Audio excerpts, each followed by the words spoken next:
네, 오늘은 긴급점검 계속 해보겠습니다. 루크투자연구소 임순재 대표와 함께합니다. 안녕하세요. 네, 안녕하십니까. 네, 주신 주제부터 열어보겠습니다. 오늘의 키포인트, 나스닥 급락, 그에 따른 국내 우리 시장은 어떻게 봐야 할 것인가 영향력 체크해보겠습니다. 네, 간밤 마감된 미증시부터 체크해 주세요. 네, 어저께 미증시 좀 전에 이제 오늘 얘기했듯이 이제 연준의 이제 긴축 우려 때문에 이제 급락을 했다라고 보시면 될 것 같습니다. 장중에 본다라고 하게 되면 이제 미국 시간으로 새벽 2시에 이제 공개가 되면서 그때부터 이제 급락이 시작이 됐다라고 보시면 될 것 같고요. 다우 같은 경우도 플러스였다가 이제 마이너스로 전환을 했다라는 거고요. S&P 500 같은 경우도 2% 가까이, 그다음에 나스닥은 3% 가까이 하락하는 그런 모습들을 좀 보였습니다. 필라델피아 반도체 지수 같은 경우도 3% 넘는 하락세를 보인 만큼 일단 시장 금리 심리는 확 얼었다라고 보시면 될 것 같고요. 일단 회의록 내용을 본다라고 하게 되면 일단 인플레이션에 대한 우려감을 계속 표시를 했다라는 거고요. 그리고 미국의 현재 고용 수준이 상당히 좀 안정적이다. 그 목표 수치에 가깝다라는 그런 이제 인식을 이제 표현을 했다라고 보시면 되겠습니다. 시장 전체적으로 보면 이제 조기에 금리 인상을 할 것이다라는 얘기는 이미 나왔고요. 그다음에 대차 대조표 축소 관련된 얘기도 지난달 말서부터 나오기 시작한 그런 내용입니다. 그렇지만 이제 그때까지 이제 말로만 이제 얘기가 됐다가 이제 문서로 보면서 좀 더 시장에 충격이 있는 거 아닌가라는 생각이 들고요. 대차 대조표 축소 같은 경우에는 지금 2024년 이후로 생각을 했었는데 예상보다 빠르게 올해서부터 또 올해 하반기에서부터 가능하지 않을까라는 그런 우려가 좀 나왔다라고 보시면 되겠습니다. 그러다 보니까 CME 패드워치 같은 경우에 3월 달에 금리 인상할 확률을 이제 70%대로 보고 있고요. 그 다음에 올해 4번 이상 금리를 인상할 것이다라는 그런 가능성도 40%대로 상당히 좀 올라가는 그런 모습을 좀 보였습니다. 그리고 고용 관련돼서 지표가 하나 나왔는데 이제 ADP 민간 고용 증가인데요. 전체적으로 이제 80만 개가 증가한 걸로 그렇게 나왔습니다. 시장 예상치가 37만 5천 개였기 때문에 그에 비해서 2배 이상 증가하면서 일단 미국의 고용 수준이 생각보다 상당히 좋다라는 게 아마 지금 그 얘기가 같이 나온 거 아닌가라는 생각이 들고요. 그러다 보니까 이제 미국 국채 금리가 2년물 같은 경우 2000년 3월 이후에 가장 높은 수준으로 마감을 했고요. 그다음 10년물도 작년 4월 이후에 가장 높은 수준으로 마감하는 그런 모습을 보였습니다. 네.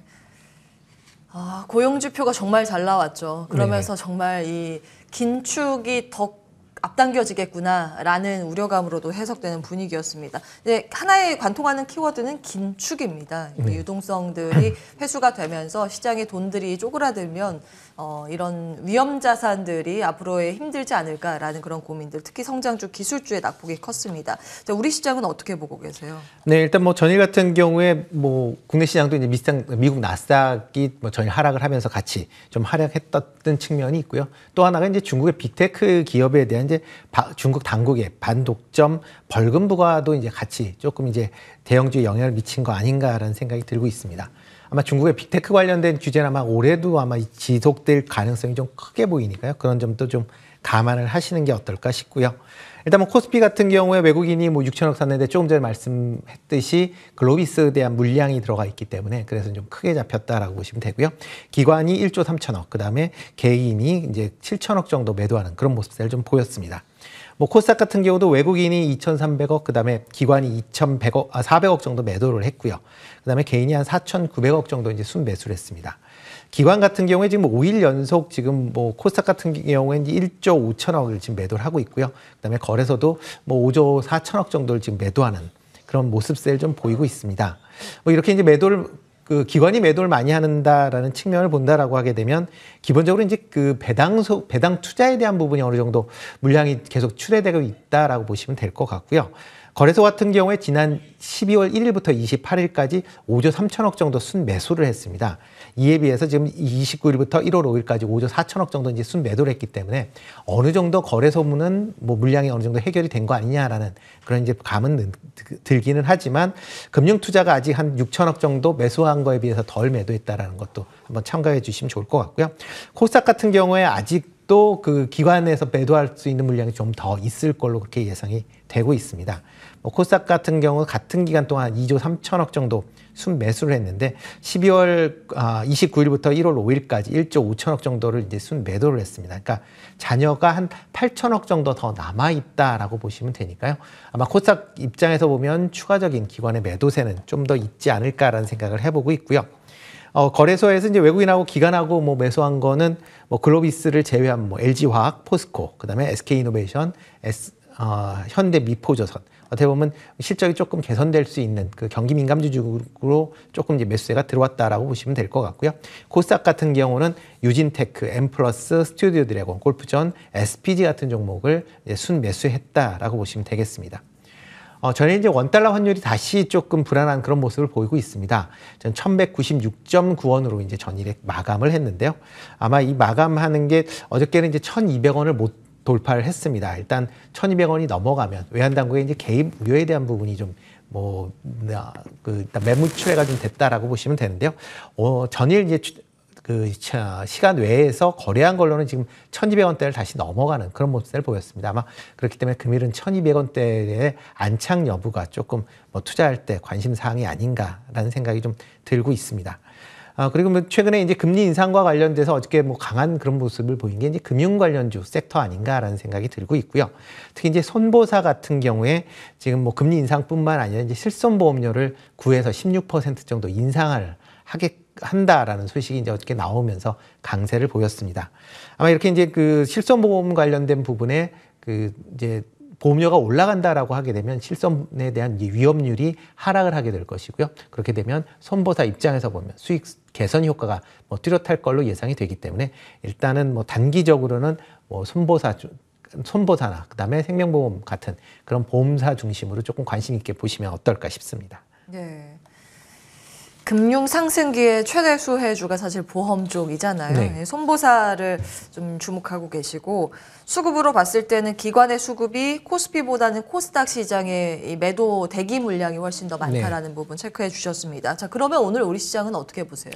네, 금일 같은 경우에 미국 시장이 좀 안 좋았기 때문에 좀 부진하지 않을까라는 생각은 해보고 있습니다.